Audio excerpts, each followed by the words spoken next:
In a time of sequels and spin-offs, where many movies have numbers after their titles, Willow is truly one of a kind. With a complex story full of twists and turns and surprises, it couldn't be told on the stage. And with its visual scope and majesty, it couldn't be told on the small screen of television. Willow had to be a movie. Now, see for yourself how an epic is brought to the screen.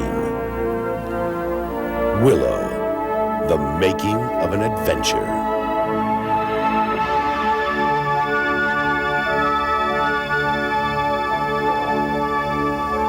Step right up and get your Willow tickets right now. Come on in. You got a little action, you got a little adventure, you got a little magic, you got a couple of chuckles.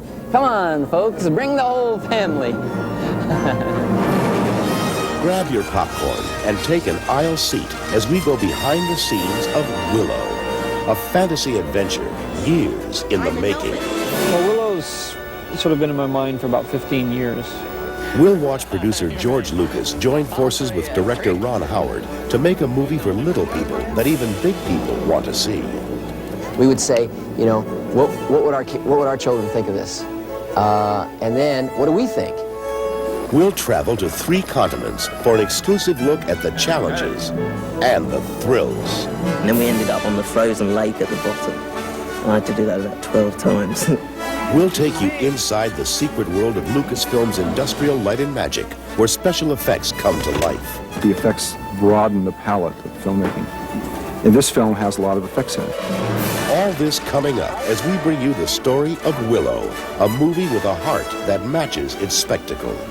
It's about the least likely hero rising to the occasion and doing something that even he never would have expected he was capable of doing. Well, I'm interested in fantasy, and in order to make fantasy work, you have to create a kind of immaculate reality that exists for the moment of the movie. And without that, the fantasy won't work. Action! With that in mind, George Lucas, the creator of Star Wars, recruited Ron Howard, the director of Splash and Cocoon. Together, they would give life to Willow. When you've got a George Lucas that you can turn to on the set, well, that's an unbelievable luxury, and one that I really tried to take advantage of. And at the same time, George was very respectful of me, and from the outset said, "You're directing this movie, and go do it." A film that's this big, it's like a Star Wars film. It's really beyond one person's ability to control everything. And so I've sort of been here as a backstop for him to help clean up a lot of the details that you know, just sort of spill over. Warwick Davis was cast in the title role of Willow. At 3 feet 4 inches, he played an Ewok in Return of the Jedi. Now just 18 years old, this story is all his. It's about a farmer, Willow Ufgood, who wants to be a magician. I mean, he's a farmer, but he doesn't like that. He wants to be a sorcerer and get into magic and everything. And then one day, just by chance, this baby arrives on his doorstep. A special baby, one who can tip the balance between good and evil. Have you found the child? The search goes on, my queen. Find the child. Find the child! Time is running out. This child must be taken beyond the boundaries of our village, all the way across the great river. The fates call upon Willow to give the baby to a responsible daikini, or tall person. Unfortunately, he meets Mad Mardigan. Give me some water, you measly little pecks! It's a daikini. We're in luck. We can't give it to him. Somebody put him there for a reason. Well, Mad Mardigan is a warrior on Warrior Skid Row. He's swordless and horseless and armyless and castleless. And he hasn't had a haircut in years. We gotta give that baby to somebody. I'm somebody. Let me out of here. I'll take care of the baby. Little Willow must take the over 6-foot Mad Mardigan up on his offer. They're both giants, however, compared to 2 9-inch wise guys called brownies, who give them a hand and a hard time. I found a boat. We're all set. Good. Take these 2 lizards out and drown them. Lizards? Who are you calling lizards? Your mother was a lizard. Frangine is a boisterous, tiny French brownie. He thinks he rules the world. He thinks he's king of the world. Delusions of grandeur, and all these bosses, his loyal friend, rule around. And I am Rule, and I don't believe that the world should be taken so damn seriously. Obviously spoken by a brownie who has never seen the evil princess, Sorsha. What are you staring at? Your leg. I'd like to break it. You may find that difficult, slave, while I'm up here and you're down there. I hate that woman. There's something about Mad Martigan and Willow and the effect of Elora Dan and the baby that sends her into confusion, and therefore she has this sort of crisis. I mean, she doesn't know whether she's having, what are all these good feelings, what's these feelings of love and everything, that she gets very confused. I'll kill you. Death next to love is a trivial thing. Your touch is worth 100,000 deaths. But Willow isn't just a love story. What goes on here? It's also an adventure story, the struggle between good and evil, big and small. People come in all shapes and sizes in our movie. So one of the things that we were always playing with was that scale and the idea that I guess in the end, it doesn't really matter how big you are or what size you are. It matters sort of what you're made of and what it is you're trying to accomplish. Yet, as the producers discovered, the 9-inch actors who played the brownies proved time and again on the set just what they were made of. I want to complain about our accommodations, if I can right now. Will you look at this? Will you look at this? Thanks for chipping in for the Barbie dream house, George. We're really thrilled with that. Look at the huge openings in there. I feel really secure leaving my valuables upstairs. 1 year ago, the countryside on the outskirts of London was transformed into a Nelwyn village, all built to scale for people under 4 feet tall. It was no easy task finding 225 little people all at the same time.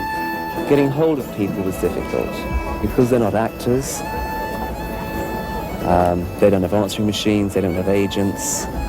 They work or they're not at home. For nearly 7 days, the Nelwyn actors lived together, worked together, and played together. It was one magic week. Capturing that magic challenged the filmmakers. But I don't want to start it from the beginning again. You don't want to do the whole thing? Not really, because, but you still got plenty of dancing, and we can start the music anywhere because it's the same. Okay. What if there's like a halfway point that they can start? With the clock running, director Ron Howard was forced to make hundreds of decisions, big and small, each day. Are they going to do something different anyway, so? Yeah, all right, well, let's just do the whole thing then. Yeah, okay. 321, take 1. A and B cameras. You got me, Mark? Yeah.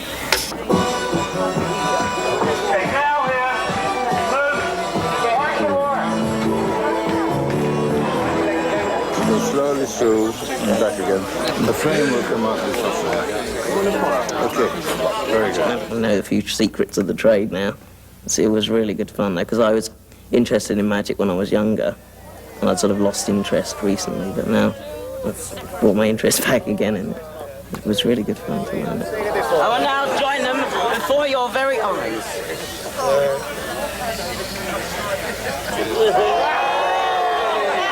It really hit me in the Nelwyn village where I was in the minority completely, and everything was scaled perfectly to these people that we look upon as being unusual and different.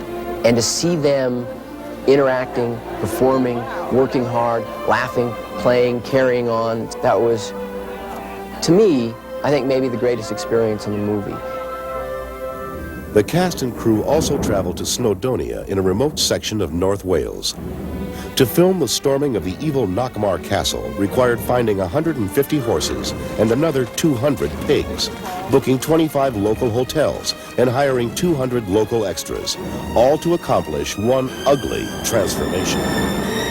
When he goes down on the ground, what happens is you guys begin to see that he's turning into a pig. Put it right away. And turn and start to go. And she starts saying you're all pigs, and starts turning you all into pigs. You do it by sculpting effectively a different face that is moulded in a very, very soft, pliable material. Foam rubber or sometimes plastics are used. And that's literally glued to the skin. On location, we had a great many sort of pull-on masks and suits for all the wide shots, because there's no way you can actually turn 200 people into pigs mechanically at the same time, and it would take years. While the nighttime shooting in Wales could best be described as surreal, 3 days and 2 nights spent here in the rain and mist were also physically challenging. This is wet, this is cold, this is night. This is Wales. This is the movies. Although all exteriors of Knockmar Castle were done in Wales, the interior castle was a set built at Elstree Studios in London. Set construction began 7 months before actual filming. And action!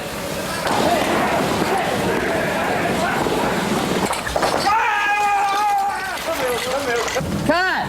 I used video assist for the first time with the kids like in this movie. I'd never ever done it. If that was blocked off there, maybe he'd be less inclined to disappear around that corner. Well, I didn't even see him. Did he even go out? He was Yes, just obliterated by the 3 horses. Show on, he went out after 2 empty horses, but he dashed around the nearest point of exit, which is around there, I think. Well, I think maybe he'll do it this time without the other horses.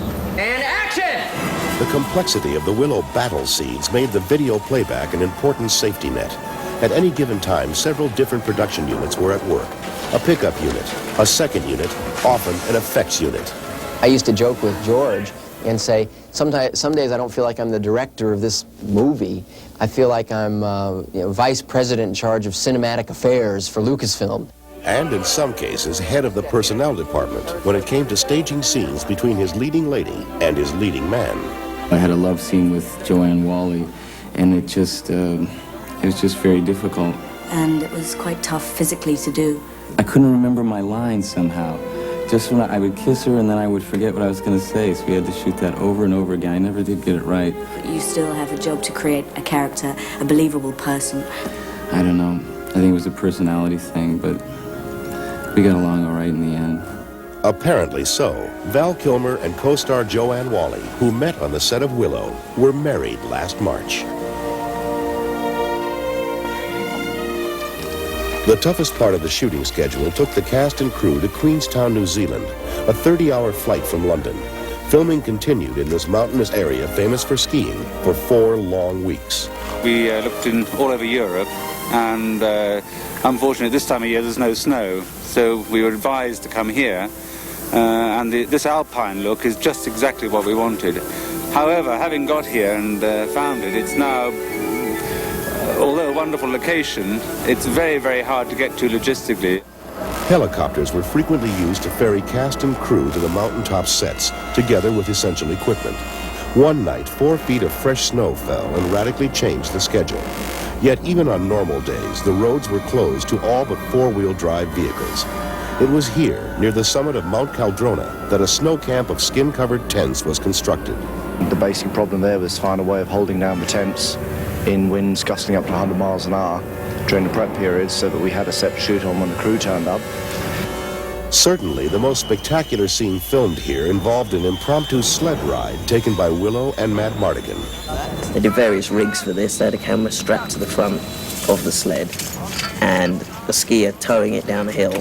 Started the camera, the guy ran off, and the skier started skiing down the hill. It was a nice shallow gradient, so I was sitting there just acting away. This is easy. And suddenly it dropped away. There's this really steep slope, and then the acting went, and I was just real fear then down this drop, and then we ended up on the frozen lake at the bottom. And I had to do that about 12 times. I was a nervous wreck at the end of it. It was so scary. The making of the film relied heavily on special effects.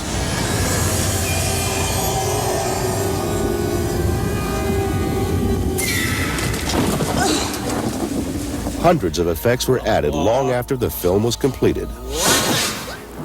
Other effects are achieved on location. Sometimes filmmakers feel it's easier to control their own bad weather using devices from wind machines to wave makers than to work in the real thing. Other location effects range from adding smoke to enhance a feeling of mystery to using flamethrowers to create a fire-breathing dragon. Other effects have to be seen to be believed. Just come over here for a second. Let me just see if this is going to work. Action. Death dogs, fearsome, evil, terrifying, and in all close-up scenes, remote-controlled and capable of everything from snarling to bleeding. Draw back. Okay. Do a snap and then a draw back and then a lunge. We've also got 2 Rottweiler dogs trained to wear death dog suits, and that has been very successful, more successful than I ever thought it would be. Marin County, north of San Francisco, Willow finally came together as the film now seen in theaters. It is the home of Industrial Light and Magic, owned and operated by George Lucas. An unbroken string of Academy Awards for special effects testifies to its excellence. Special effects never make a movie. I don't make special effects movies. I make movies about people, and in order to tell a story, I have to use special effects in order to create the environments. The effects broaden the palette of filmmaking. And this film has a lot of effects in it. We're going to be way over 400 effect shots by the time we're done on it. Dennis Murin supervised the fairy forest sequence in Willow. Central to the sequence is the fairy queen, Cherlindrea. She's sort of a haunting figure. She's sort of a gaseous creature that you could say occasionally appears when necessary in the forest.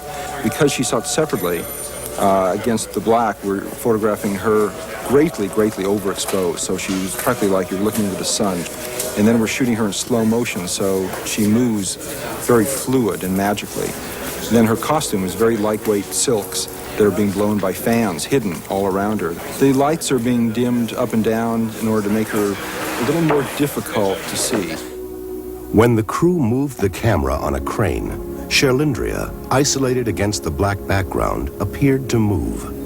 ILM could now superimpose her over any background they wished. How do you know my name?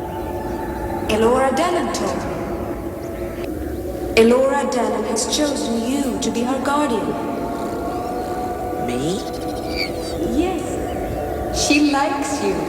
ILM filmed other actresses in the same manner as Cherlindrea, turning them into exquisite little fairies.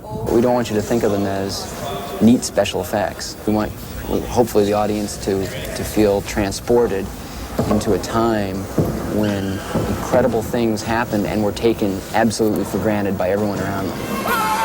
Fire-breathing dragons, for example. This two-headed monster is actually a small mechanical puppet operated by a computer. The monster in this particular sequence has maybe 40 shots that it's going to show up in. The final shots will be a result of hundreds and hundreds of man-hours that will probably result in maybe 3 or 4 minutes of screen time in the final film. Other special effects involve making full-size actors appear tiny. One way to do this is to build huge, oversized sets. In most cases, however, another special effects process known as blue screen is needed. Our interview with the Brownies shows us how this is done. First, the actors were interviewed, literally in front of a blue screen. Then a suitable background was photographed, one that would relate the actors to their environment in an unnatural way. Next, the actors themselves are superimposed over the other scene. The result is the look of tiny people. Unfortunately, no special effects process can improve a bad attitude and a big ego. Step inside and then you want to step inside? No, I can't. I'm too big. I'm too big to get into little All right. I'm sorry, it's not you, it's everything. I didn't mean to bite your head off. Willow proves that one committed person can make a difference. And the making of Willow proves that if enough people share a creative passion, they can make a very special movie. Thanks.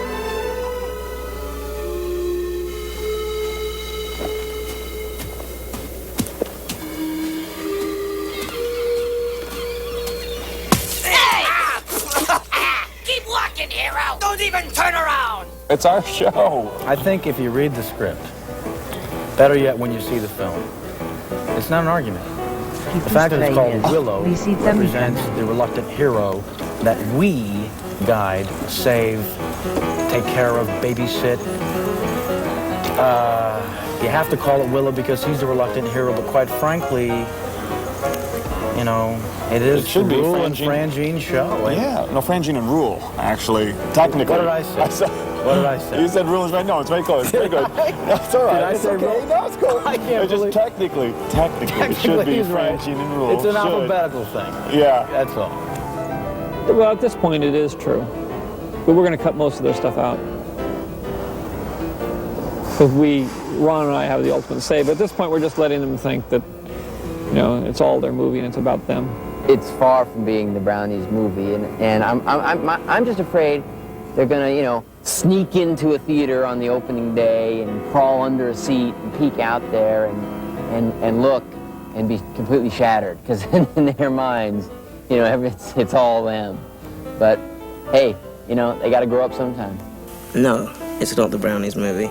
It'd be called The Brownies if it was, wouldn't it? It's called Willow, so it's my movie.